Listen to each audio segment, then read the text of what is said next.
안녕하세요. 한창원 변호사입니다. 오늘은 이혼과 분노가 주제입니다.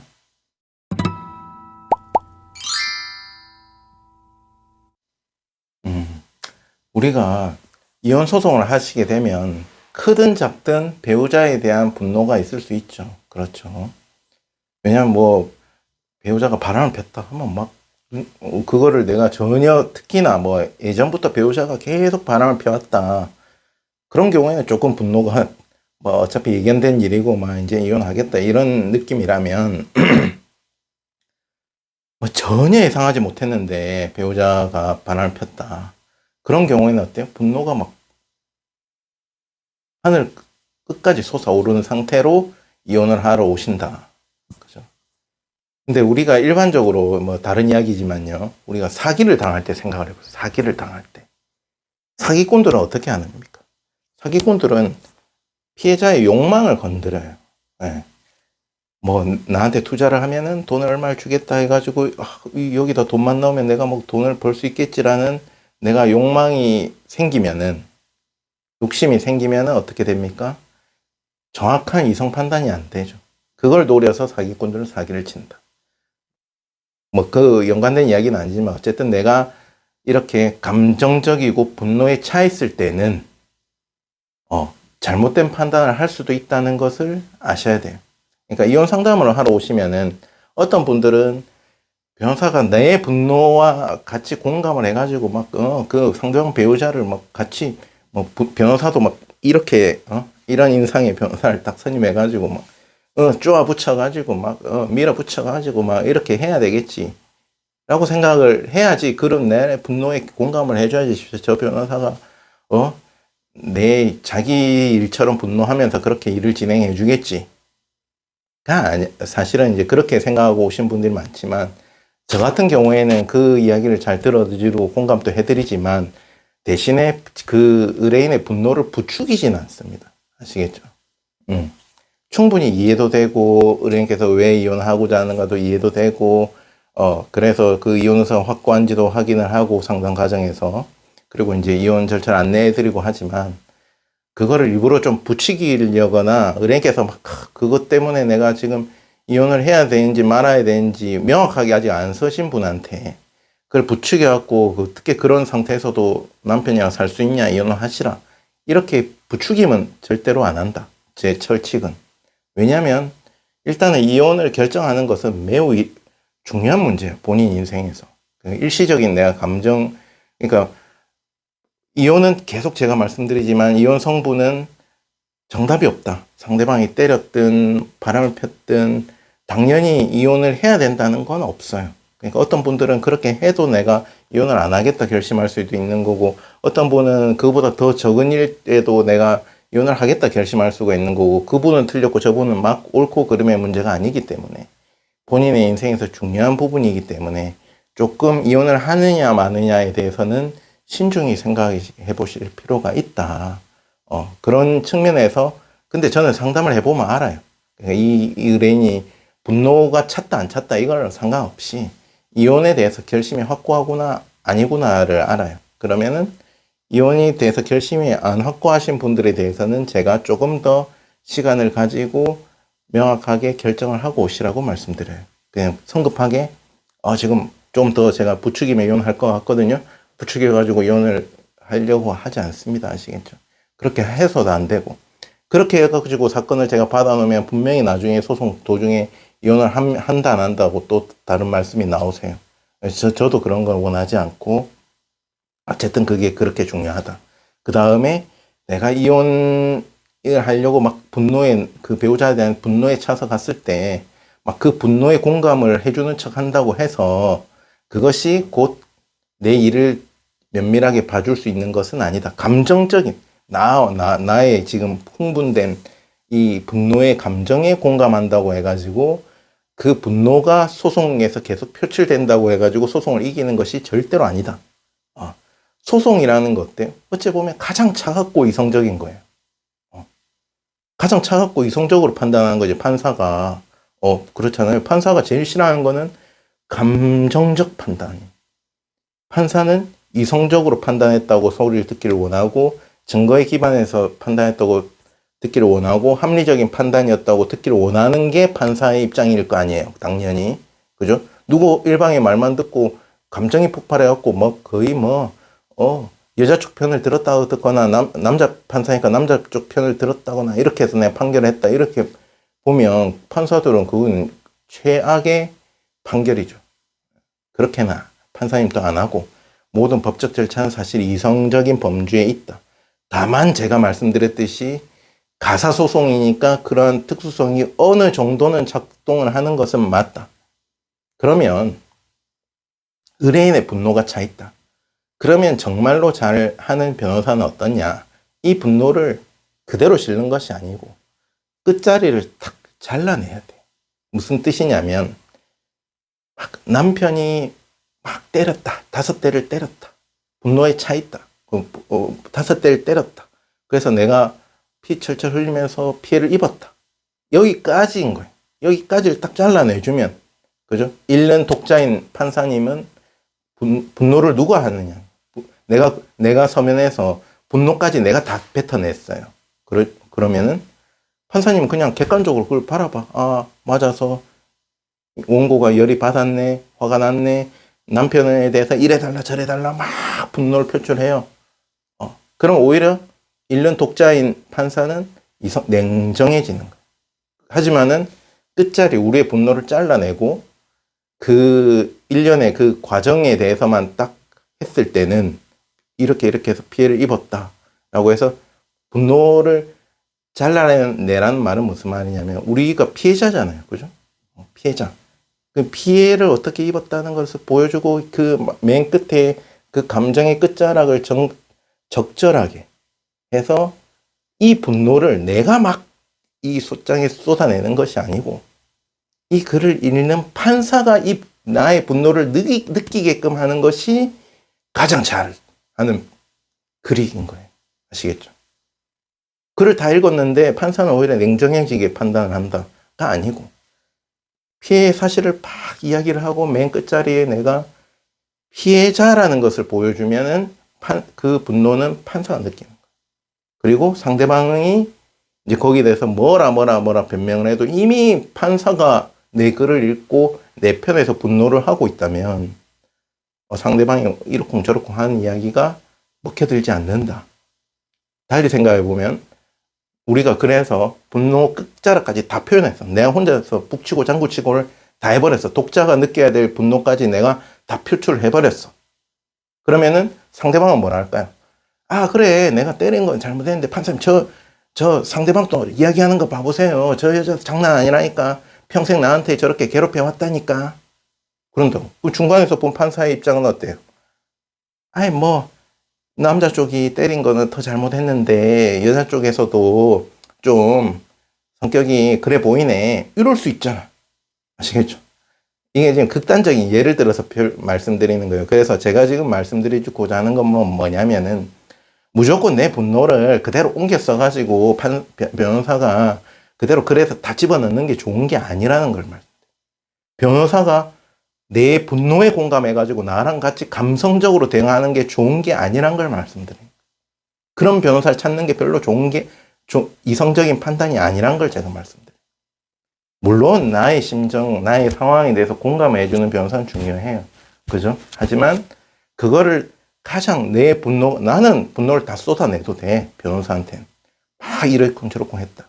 그럼 변호사는 가장 영리하고 이성적으로 이 의뢰인의 분노를 판사가 느끼게끔 만드는 절차를 잘하는 변호사가 좋은 거예요. 아시겠죠?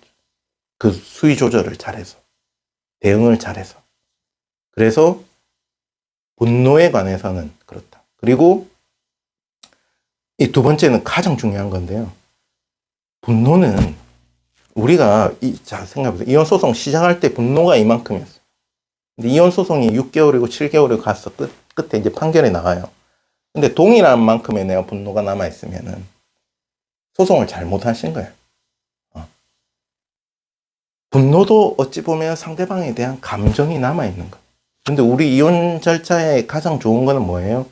내가 저 사람의 과거의 인물로 접고 내가 새로운 출발을 하는 거예요. 그러면 이 소송 과정에서 내가 어느 정도 분노를 해소를 해야 돼. 해소를 하는 게 아까 말씀드린 대로 내 분노를 그대로 뭐 그래 녹여 넣어서 막 무조건 내가 하고 싶은 말 다 하고 이런 게 아니고, 제가 단언코 말씀드리는데 소송에서 이겨야 분노가 풀리는 거예요. 소송에서 내가 좋은 결과가 나오면은, 좋은 결과가 나온 쪽은 분노가 풀려요. 속이 풀려.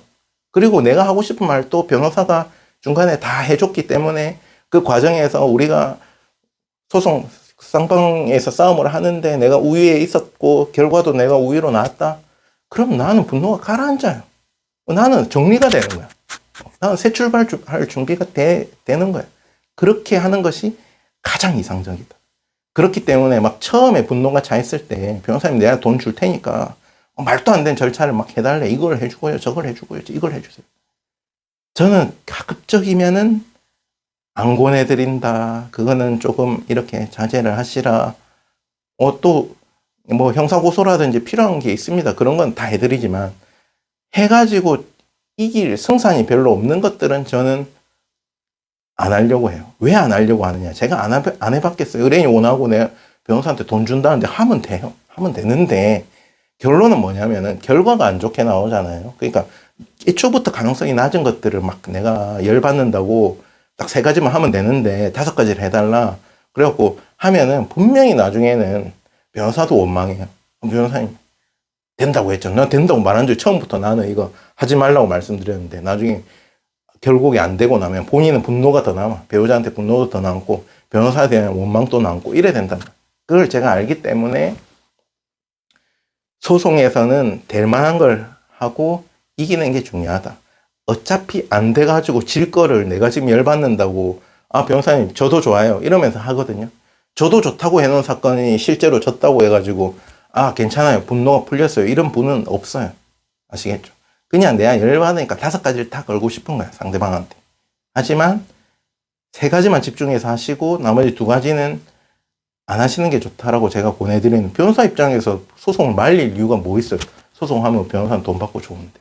하지만 말릴 때는 그만한 이유가 있다. 변호사가 다 이 경험을 해봤기 때문에 저 가지고 풀리는 건 없어요.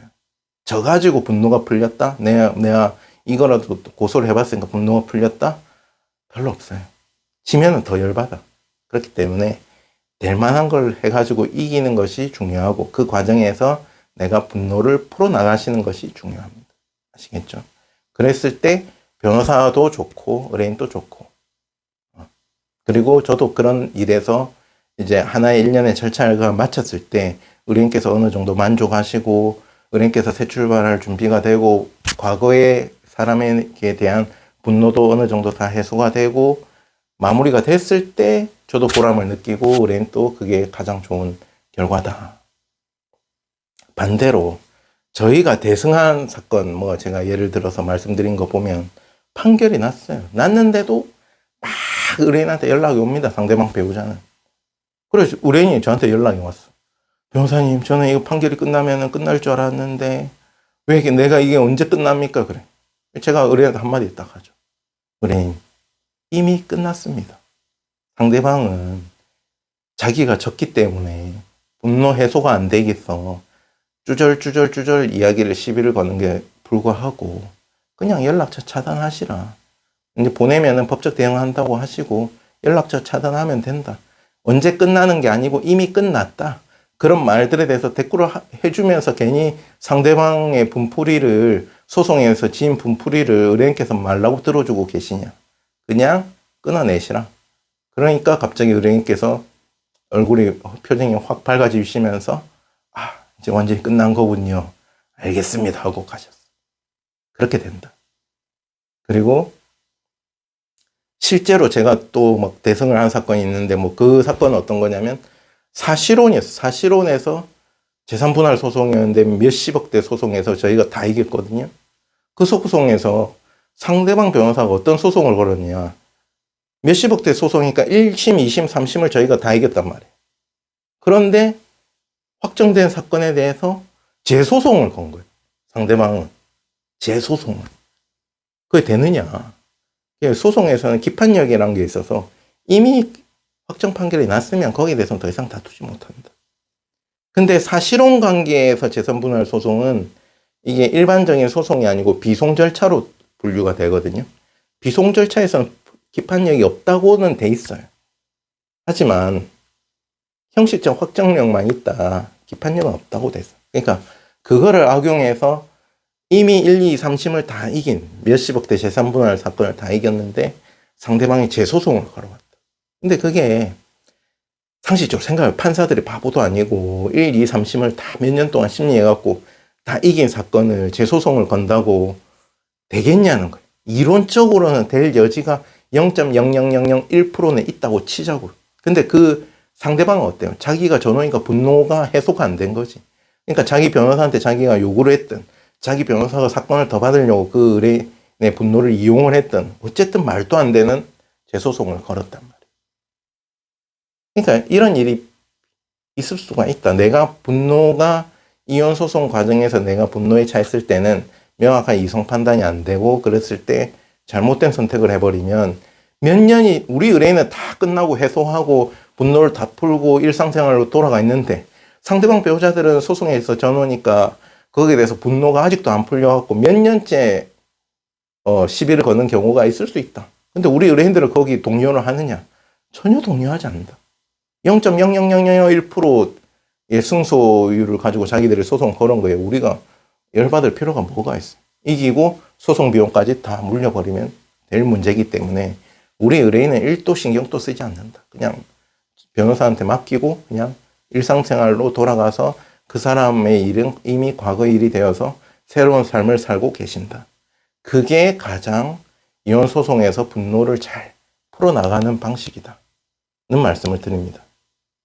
그래서 우리가 이혼 소송을 이혼할 상황에 직면했을 때 어떤 분들은 뭐 그렇게 분노가 차지 않았고 그냥 내가 이혼 소송을 정리만 하면 된다 하시는 분들도 있지만 정말 좀 예기치 못한 상황에서 이런 뭐 배우자의 부정행위를 알게 됐다 했을 때는 분노가 막 끝에 차 있거든요.